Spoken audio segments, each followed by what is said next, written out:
militer Rusia dan Ukraina memperbarui informasi dari garis depan dalam 24 jam terakhir. Juru bicara Kemenhan Rusia Letnan Jenderal Igor Konashenkov tanggal 13 Maret menyebut keberhasilan pasukan Rusia di sejumlah titik. Penerbangan operasional taktis dan angkatan darat, pasukan rudal dan artileri angkatan bersenjata Federasi Rusia menghantam 76 unit artileri AFU pada posisi tembak mereka.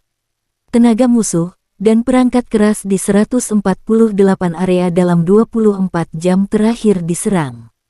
Sistem rudal anti-pesawat OSA AKM Ukraina dihancurkan di dekat Pervomaiskoye, Republik Rakyat Donetsk dengan serangan drone. Pasukan pertahanan udara Rusia menembak jatuh 12 peluru HIMARS MLRS dan 1 rudal anti-radiasi HARM. Selain itu, 16 kendaraan udara tak berawak Ukraina dihancurkan di area Novovodiane, Sevatovo, Novoaleksandrovka, Novokrasnyanka, Republik Rakyat Lugansk.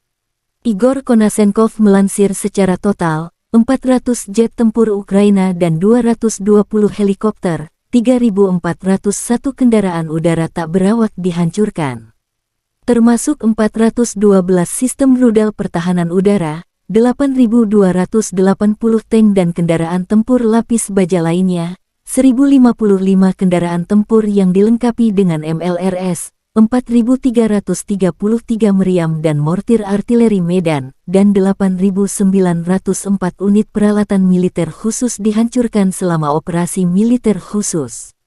Terpisah dari kubu Kiev juga melansir perkembangan terbaru. Serangan artileri Ukraina di sejumlah titik pertahanan penjajah Rusia membuat kerugian musuh. Serangan peluncur roket ganda Grad mengenai titik pertahanan musuh. Dalam 24 jam terakhir, Rusia kehilangan 710 prajurit termasuk 8 tank dan 5 kendaraan lapis baja pengangkut personel. Secara total, Kremlin sudah kehilangan 159.800 prajurit sejak awal serangan. Sebanyak 304 jet tempur Rusia, 289 helikopter serta 3.473 tank dihancurkan. Konflik Rusia-Ukraina memasuki hati 383 belum ada tanda negosiasi.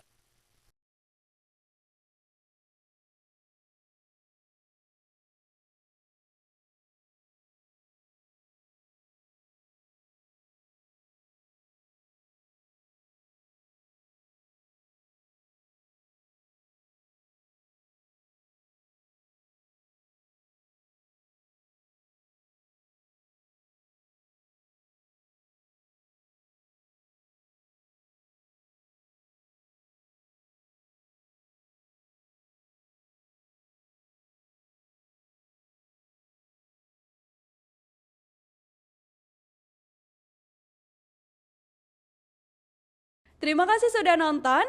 Jangan lupa like, subscribe, dan share ya.